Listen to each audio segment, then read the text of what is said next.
سوال پوچھتے ہیں کہ مسجد میں دنیاوی تعلیم کے کلاسز چلانا، کوچنگ چلانا یا ٹیوشن پڑھانا یہ کیسا ہے؟ جواب یہ ہے کہ مسجد کوئی عام عمارت، کوئی عام تعمیر نہیں ہے۔ مسجد حقیقت میں اللہ کا گھر ہے، دین اسلام کا شعار ہے۔ اس کا احترام و تقدس ساری جگہوں کے مقابلے میں سب سے زیادہ ہے۔ مسجد کی تعمیر و مسجد کے بنانے، مسجد کے قیام کا اصل مقصد اللہ کی عبادت ہے، 5 وقتہ نمازوں کی جماعت ہے۔ اس میں دیگر دینی کام جو مسجد کے تقدس و احترام کے ساتھ کیے جائیں وہ دینی کام کیے جا سکتے ہیں، خالص دینی جذبے کے ساتھ۔ اس میں کوئی حرج کی بات نہیں ہے، جیسے کوئی قرآن پڑھاتا ہے، حدیث پڑھاتا ہے، یا دینی پروگرام ہوتے ہیں، بچوں کے دینی جلسے ہوتے ہیں، بچوں کو دینی تعلیم دینا ہے۔ دنیا کا کام یا دنیا کی جو ہے باتیں کرنا یہ مسجد میں مسجد کے احترام کے بالکل خلاف ہے۔ اس لیے مسجد کے اندر کوئی بھی خالص دنیاوی کام اس انداز سے کرنا جس میں صرف دنیا کا وہ کام کہلائے اور دنیا کی باتیں کہلائے، یہ درست نہیں ہے۔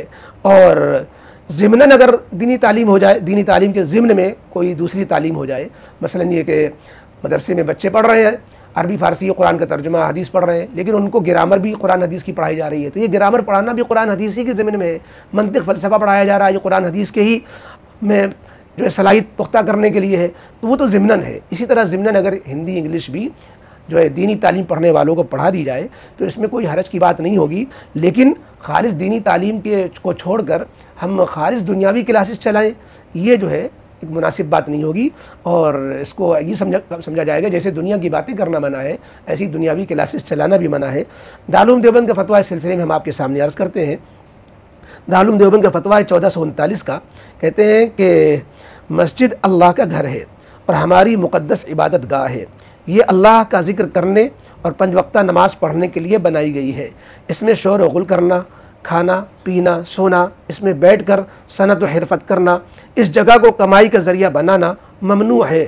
مسجد کا ادب و احترام کرنا ضروری ہے۔ مسجد شرعی میں دنیاوی تعلیم کے لیے اسکول چلانا جائز نہیں ہے۔ کوئی اور عمارت کرائے پر لے کر اس میں اسکول چلانا چاہیے۔ دارالفتہ دارالعلوم دیوبند، جواب نمبر 157308۔ تو یہ اس سے واضح ہوتا ہے کہ ہمیں اسکولی جو کلاسز ہے خالص وہ چلانا صحیح نہیں ہوگا۔ ضمناً اگر جو ہے دین پڑھنے والوں کا کوئی گھنٹہ انگریزی وغیرہ کا ہو، وہ پڑھا لیا جا رہا ہو تو اس میں گنجائش ہوتی ہے۔ یہی حال جو ہے ٹیوشن پڑھانے کا ہے۔ اگر ہم ٹیوشن، چونکہ خالص کمانا، دنیا کمانے کے لیے ہوتا ہے ٹیوشن پڑھانا، اور اس میں مقصد صرف جو ہے یہی ہوتا ہے کہ ہم دو پیسے ہاتھ میں آ جائیں، تو اس لیے فقہاء نے اس کو بھی مکروہ لکھا ہے۔ اگرچہ اگر کوئی اور موقع نہ ہو، جگہ نہ ہو، تو اجرت پر دینی تعلیم دینا، دینی تعلیم پر اجرت لینا، اس کے لیے مسجد کو استعمال کرنا، اس کو بھی ضرورتاً دینی تعلیم کی بقا اور حفاظت کے لیے اس کی اجازت دی گئی ہے، لیکن بہرحال احتیاط بہتر ہے۔ یہ بات ہم اس مسجد کی کر رہے ہیں جو مسجد شرعی ہے۔ دارالعلوم دیوبند کے فتوے میں بھی شرعی مسجد کا لفظ اسی لیے آیا کہ بعض تو مصلے ہوتے ہیں، ٹھیے ہوتے ہیں، جیسے شہروں میں مصلے بنا دیے گئے ہیں، حقیقت میں وہ مسجد نہیں ہے بلکہ اس کو نماز پڑھنے کے لیے ایک جگہ بنا دی گئی۔ کہ فلیٹوں میں عام طور پر بڑے بڑے فلیٹ جہاں ہوتے ہیں، بلڈنگیں ہوتی ہیں، وہاں کوئی مسجد کے بجائے ایک مصلی بنا دیا گیا، تو مصلی کا وہ حکم نہیں ہوتا جو مسجد کا ہوتا ہے۔ اسی طریقے سے مسجد کے دائیں بائیں کچھ جگہ ہوتی ہیں چھوٹی ہوئی، امام صاحب کا کمرہ ہے، وضو خانہ ہے، بیت الخلاء کے آس پاس کی کوئی جگہ ہے، کوئی اور جو ہے دالان صحن وغیرہ جو مسجد سے باہر کا کچھ ایریا کہلا رہا ہے، تو اس کا وہ مسئلہ نہیں ہوگا، وہاں پر جو ہے یہ ضرورتیں پوری کی جا سکتی ہیں۔ تو بہرحال ہمیں مسجد کا احترام بھی باقی رکھنا چاہیے۔ ہاں یہ بات ضرور ہے کہ جو اور مذہب والوں کی عبادتیں ہوتی ہیں، مندر ہے، گرجا گھر، اس میں تو کچھ بھی جائز نہیں ہوتا ہے عبادت کے علاوہ، لیکن دین اسلام میں مسجد میں دینی کام جائز ہوتا ہے۔